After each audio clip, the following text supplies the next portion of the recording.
Gentlemen, the Lotus Esprit, designed by a specialist, small British car-making company, and that is a byword for reliability and motoring pleasure. We know that. Some say that this stands for lots of trouble, usually serious.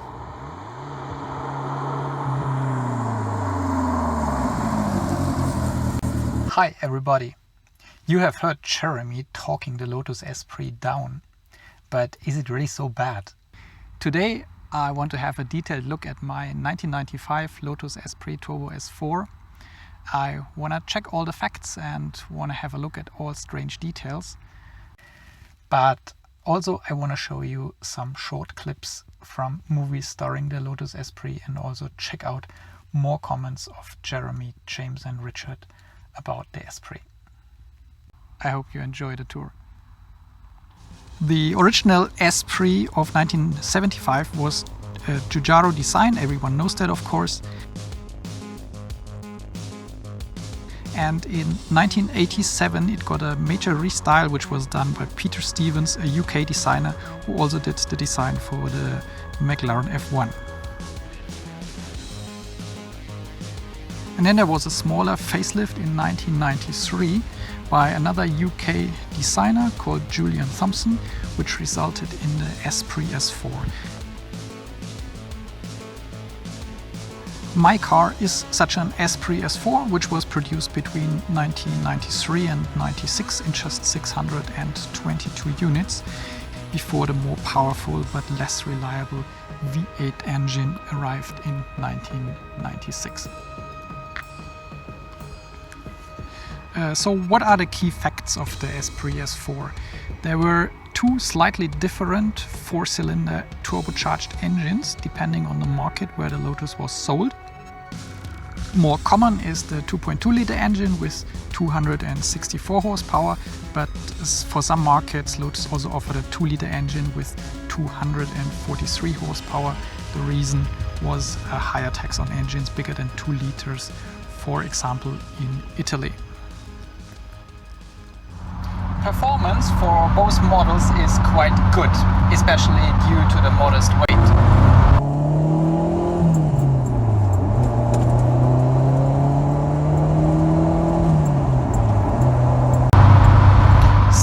To 60 takes a little bit under 5 seconds, which is Ferrari Testarossa territory in the 80s. And the Testarossa had 12 cylinders. Top speed is 265 kilometers per hour or 165 miles per hour, which is similar to a Porsche 911 of the time.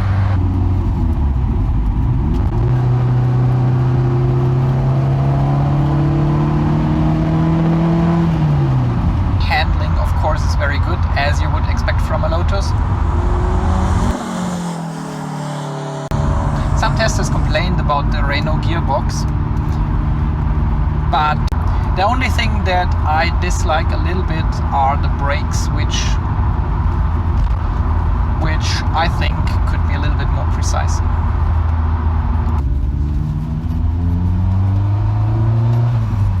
Is the Lotus Esprit comfortable? Yes, absolutely, I think so. Something that you would not expect. But for everyday use there is another drawback, that's ground clearance. I am always badly afraid of steep ramps at parking garages or anything like that, which can easily develop into impassable barriers. Jeremy Clarkson tested an Esprit S4 in the early 90s on Top Gear and he was full of praise. Have a look.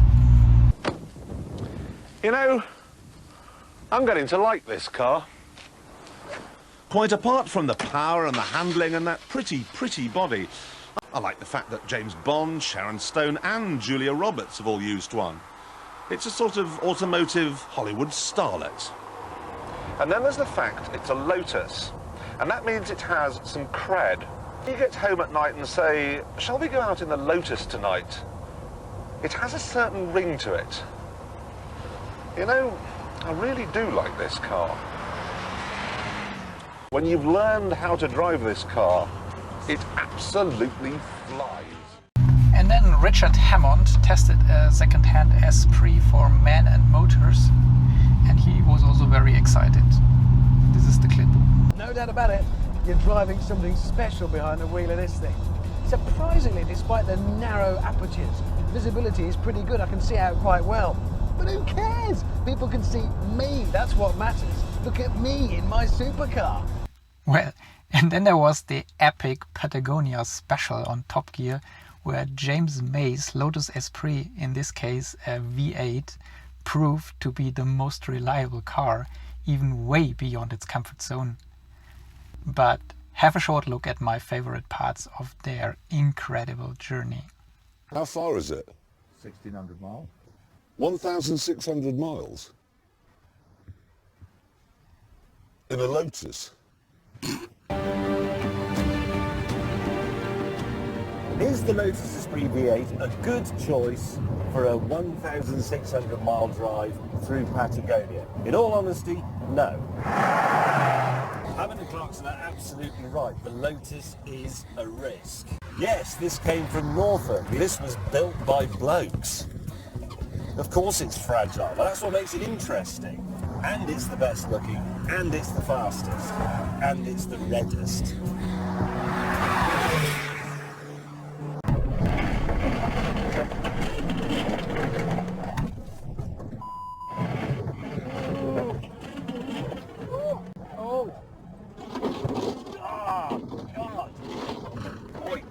Are you telling me that if you drive from Argentina to Chile, this is the main road? Because I don't believe it.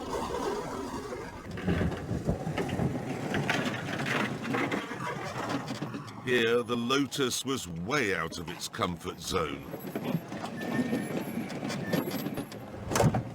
Oh. But amazingly, it made it. I am absolutely staggered that Lotus is still working. Absolutely, properly staggered. Soon, the track led us into a primordial swamp. Jeremy and I were now completely beached. However, This car is incredible. It is truly incredible. If I showed you a picture of this and said, what's that good for? You'd say, oh, I wouldn't want to take that into a supermarket car park. They've got speed humps. Here comes Norfolk to the rescue.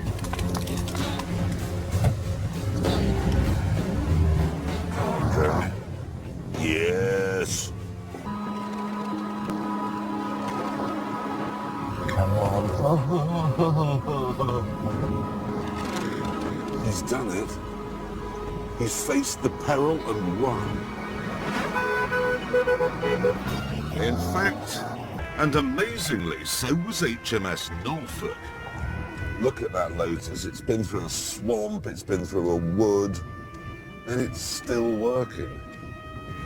Quite a lot of me is rooting for that little red supercar. It's just incredible. I mean, who knew it was the world's best off-road car? Who knew that it's built to a higher standard than a Lexus?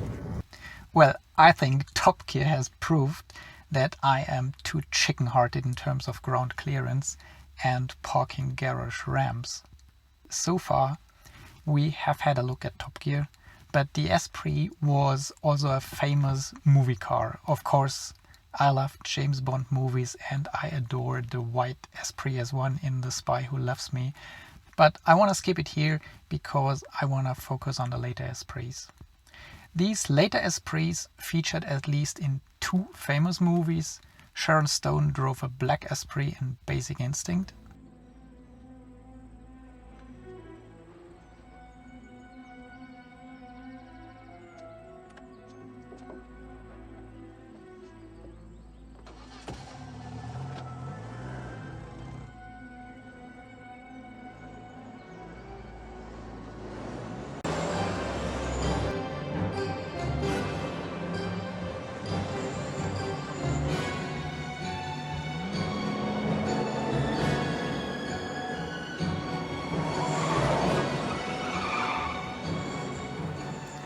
And of course, Richard Gere and Julia Roberts in Pretty Woman. Edward, are you familiar with a stick shift? Have you driven a shift? Yeah. Listen, all right, just be ginger with it. Don't, it's a new car. Don't, okay, I can do it. It's just Oh yo, catch this. Wait a minute, it's a Lotus Esprit. This is a hot car. it's a little temperamental. Man, this baby must corner like it's on rails. Beg your pardon? You know, I think you left your transmission back there. You're not shifting right. This is a standard H. Standard H. Like I know what that means. You ever driven a Lotus? No. You're gonna start right now. Fasten your seatbelt. I am taking you for the ride of your life. I'm going to show you what this car can really do. Are you ready? I am ready. Hang on. Okay. Here we go.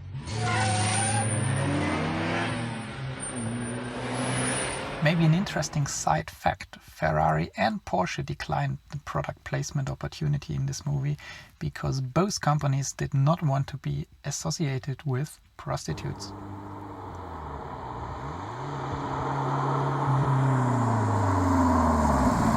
Now let's have a look at some of the details of the S4. It's easy to distinguish an S4 because it has this kind of odd spoiler, or at least a spoiler in a very odd position. But the reason for that I will show you a little bit later. Maybe I first give the word to Jeremy. The door handles on this model are from a Vauxhall Cavalier. Correct. Door mirrors are from a Citroen. Don't touch it. The gearbox in this is from a Renault 25. Correct. Because that was the best gearbox they could find, or the only one that would fit. It was the only one that would fit. I can add that the backlights are from a Toyota Corolla. And the headlight motors are also Toyota parts, but is that really bad? I mean, no, it keeps the repair costs down, so I would say it's more of a positive fact. It's an 80s sports car, so of course it needed pop-up headlights to be cool. And in this case even better, pop-up double headlights. And they were operated by this button here.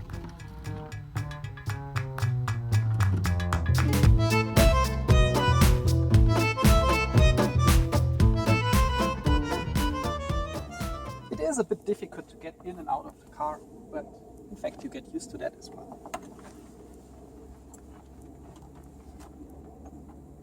A bit quirky is the position of the handbrake lever here on the left side. I mean, you pull it up and it's engaged, but then you can move it down and it is still engaged. Without this trick, the lever would block the access in and out of the car. If you want to disengage the handbrake, push the button, pull it up, then down again. This procedure is a little bit confusing, but in fact you get used to it. But just from the position of the lever, you don't know if the handbrake is engaged or disengaged.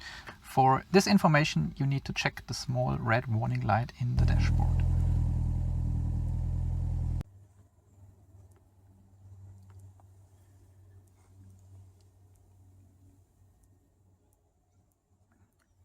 Let's have a look at the interior.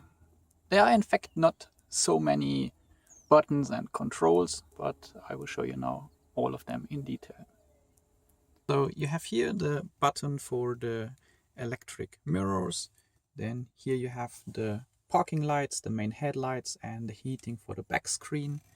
In the instrument cluster you have the speedo and the tacho, of course, and you have on the left hand side the oil temperature and the oil pressure, and on the right hand side fuel and water. These buttons here on the right hand side are hazard lights and fog lights back and rear. Below the radio you have the climate control. And then there are just these two buttons for the electric windows. And in the center armrest, when you open that, you find a very small storage area, and then this interesting button with the two arrows. That's the release for the filler cap. And why are there two arrows? It's because you can fill up from both sides.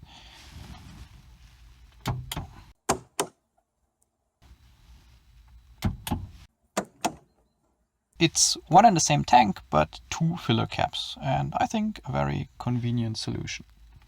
During filming this video, I noticed that there is one more button, this one here, which honestly I didn't know it existed. So I haven't seen it in 3 years of ownership of my car, because I always thought that's just some kind of a plastic screw or something like that. But now I noticed it's a functional button. And this one is to override the safety mechanism of the electric windows. So if you press the button of the electric windows, it goes up and it detects an obstacle. It would stop and go back down. But maybe in some conditions when there is ice on the windows or something like that, you just want them to go up, and then you can press this button here. And that's also the reason why it has, if you really look very closely, you can see there is the ice symbol on it. So you press this button, the override button, and the button for the electric window, and it goes up with full power and doesn't stop for any safety reasons. So really funny, after 3 years of ownership, I can still find something new in my car. The manual gearbox has a standard 8-shift pattern, and it is, as we have heard before, from a Renault 25. And what about visibility? In fact, not so bad. I mean, you sit very low, you see traffic from a different angle, but visibility is not bad. Even backside visibility is okay due to the fact that Lotus fitted the big spoiler in this oddly high position. So the spoiler doesn't block the view, but more you look through it below. So it's quite a clever idea to do that. Even if a lot of people think what a weird position to put a spoiler.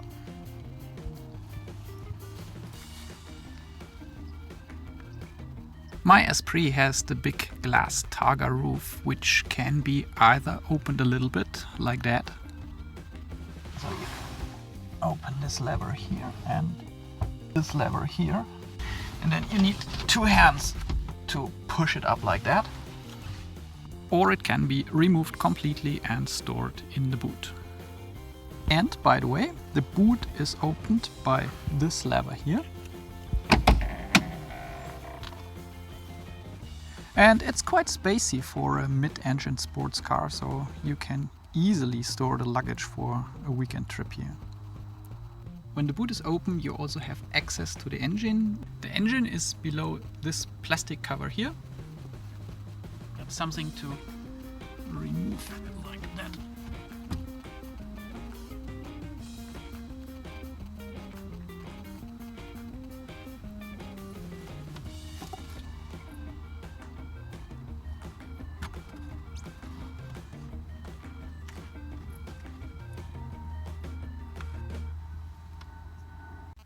If you might wonder what is under the front hood, there is a lever somewhere down here, but it's really difficult to access that one.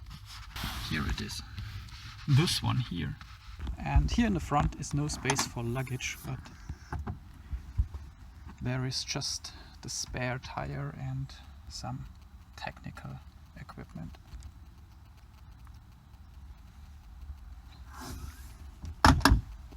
Okay, so now we have to come to a conclusion. Is Lotus lots of trouble usually serious, like Jeremy said in the beginning?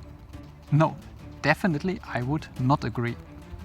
I have owned it now for 3 years and I have covered about 6,000 kilometers with it. And in these 3 years I just had 2 minor problems that needed attention. So one was a headlight motor that failed, and got a second-hand one. It's a Toyota spare part, so I paid 120 euros for this second-hand motor for the headlights. And the second problem is the pressure tank for the anti-lock braking system. I'm not very sure if that's the correct English technical word for that.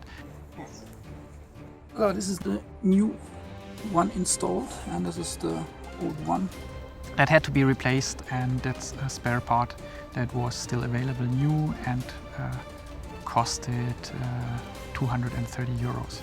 So I spent in total in 3 years time just 350 euros for 2 repairs, and that's really not bad for a car like that, I think. This was the review about my Lotus Esprit. If you enjoyed it, please give it a like, and if you want to see more reviews about my other cars, just subscribe to my channel, it would be really great.